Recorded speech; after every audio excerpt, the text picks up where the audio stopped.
Today we're 3D printing and assembling the Venom toy revolver, and this is an entirely original design, and you can find the designer's link in the description below. These are free STLs to go download if you want to print this yourself, and major credit to the original designer. And there is a lot of parts here. So this one is quite overwhelming. There is just so much. So the first thing I did was decide to get rid of the small pieces first. So you have a lot of inserts that go on to just be like little cosmetic elements.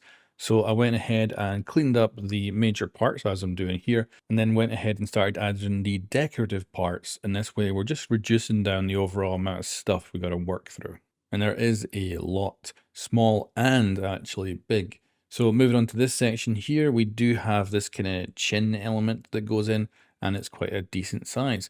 Now, for me, I would recommend, if you're going to 3D print this, to probably reduce all these insert pieces to like 99%. This includes other parts later that are going to go into holes and stuff, just because overall they were a bit too tight. And as such, I brought out the hammer far too often with this. And that's the only thing I'd probably redo differently if I was to print this again. Although this bit was probably the piece that gave me some of the most struggle to begin with, because it's got a decent chunk of support, so you got to clean them off. However, getting it into their part was a pain in the ass. Even after doing a lot of cleanup, it was still extremely tight, and I needed to use a bunch of clamps to get this to fully seat. But once it was fully seated, it did look really good. And I like the design overall because you don't need paint here. You can do one color for the main body parts and another color for the other ones, and you get a beautiful striking aesthetic. And that's where these like lots of inserts actually work out great, because of course one filament color and then the inserts have been a different one. Looks brilliant. Whereas on this channel we've done a ton of these kind of projects, and they've always involved doing quite a decent chunk of painting, and this one is quite a nice breath of fresh air.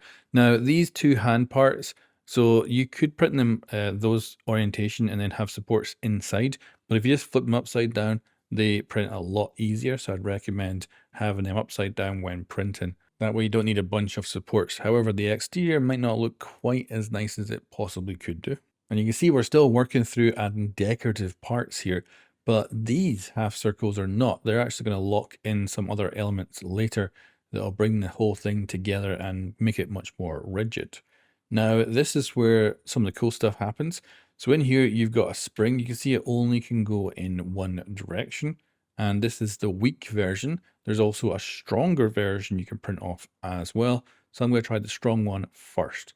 And then we've got our two internal parts here. And these parts move inside and interact with each other. I won't use any correct terminology here because YouTube previously has hit me for thinking stuff is real. So we won't be doing that today. And as you can see, even with this sped up footage, I had to kind of figure out how these went together. But once I got them figured out, it was a matter of installing these inserts that will then hold things together. And there's tons of these. You're going to be installing a lot of these. I recommend bringing these down to 99% because otherwise, to me, these were a touch too tight.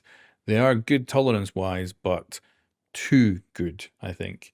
And I think assembly would just be a touch easier if they were just a little bit smaller. And I figured before we put those in, we should start figuring out how the rest of this goes together. These black pieces that interconnect the different areas together are so sweet. I'm really impressed with them, and they lock things down really well. And again, we're back with the inserts. I think the original designer here has done a little bit over the top with the inserts, and it took a while to get all of these installed, and I had to use my hammer far more than I wanted to. Like I say, everything was just a little tougher than it should be. We'll also get the other half ready as well, and this one just needs its interconnecting piece, which brings these two sections together. And yet again, out comes the hammer, which actually failed here. And I needed to connect it to that part first, then bring the other part in, and then it all went together without too much of a problem. And just hit it with a hammer to make sure everything's flat. Now we've got these kind of, I don't know, I kind of want to call them ears at the back.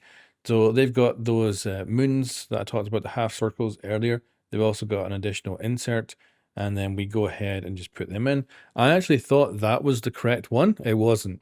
That was actually wrong. Pulled that off and brought the other one in. They could easily almost go in each other's sides, But once installed, this looks really good, and it brings those two bits, those two halves, into a more solid piece, which is really cool. However, I will say that the original designer here has definitely over-engineered this. It's a little bit more than it needs to be, but I'm not going to complain because it's a free download and it is freaking sweet. You can see I'm also adding in more of the decorative parts here. Those tiny pieces that are left on the table, I'm not going to install them. You can, but I decided, you know what, I don't think I actually need them because the rest of it just looks so good. We've also got some additional parts for the front as well, so we'll get them installed, and we're now moving on to final assembly. And this is where things actually got quite interesting. So I was going to use, of course, the strong spring, why not? And I installed everything and thought this will be great. But ended up finding out that actually the strong spring was too strong. So I guess it depends on the filaments you have and you're using, because it wasn't locking in.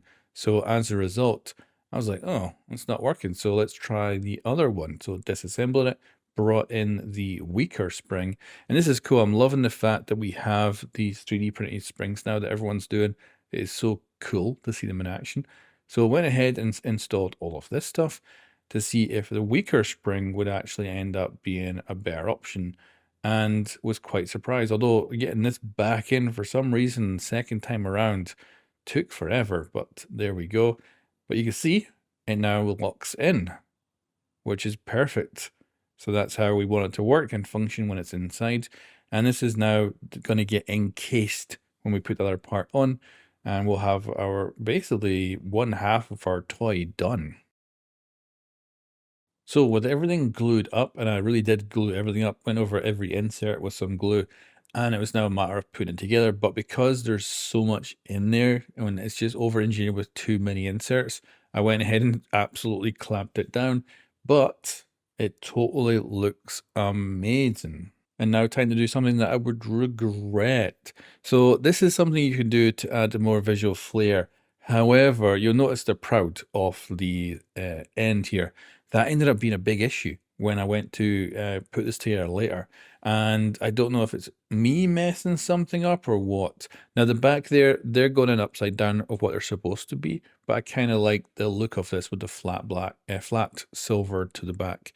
So this is now all the different parts that we need to put together to complete this toy, and it's looking incredible. But I think there's maybe something wrong here. There's been a few revisions to this model since it was released by the original designer, and I don't know if something's gone wrong, because something didn't fit, as we'll show a little bit later, and it didn't match up to their YouTube tutorial as well on it. So they must have made tweaks, which has made some of it simpler, but added a bit of a problem in, which we'll go over shortly, but it's an easy fix. And that is that we have this piece here. Now, as you can see, I'm having a bit of struggle fitting this in, because those bits, which are of course part of the model and you can download and print and all that, they make it too big to actually fit in. As of course you've got a central bit that's supposed to rotate, but with the other bits they're getting in the way. So I actually just hit them with a hammer until they were low enough. So I'd recommend, if you're going to do these bits and print them off, those decorative pieces, either shrink them down so that they are half their height so they fit in without causing these issues, or just leave them out entirely. They don't look that bad because it's a very tight fit overall. You're not really going to notice at the end of the day if they're in there or not. But now you can see we actually have it fitted in. But I did have to flatten those decorative parts with the hammer to get it to fit. And we're still not done with the hammer work yet. I used a hammer on this model way more than I thought I would have to, and I keep thinking to myself, I need to actually 3D print a really nice hammer to use instead of using my metal one. But you can see I'm having issues getting this in. It's because those two prongs at the front, they need to go further in. And I'll figure this out in a little bit, but as you can see right there, that's where the issue is. It's just not coming down quite tight enough. So it's hammer time. The great thing is we do have a nice kind of structural area on the back to hit into, and we just keep whacking. Now nothing moves to begin with, because obviously I'm going to hit softly to start with until I decide we're going to have to go harder and work our way up. But then you'll notice it just starts going down, and that's it. So we finally got this thing complete, and it looks good. But that is us done. Now, for me, this is a great 3D print. It was well worth doing. However, it's pretty daunting. There's tons of tiny little parts. If you can get those decorative bits out of the way and put them in early and print them off at 99% size, I think you'll have a better time.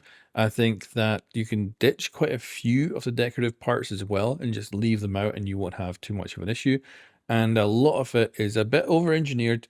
The tolerances are way too tight, I think, on a lot of the bits. But for the most part, it's all minor stuff. And if you bring a hammer, this thing will go together. And it does look really good. And the great thing is here is print one part, of course, in one bright color, the other part in something like black, and you'll end up with a striking thing without having to do any paint. And it looks superb.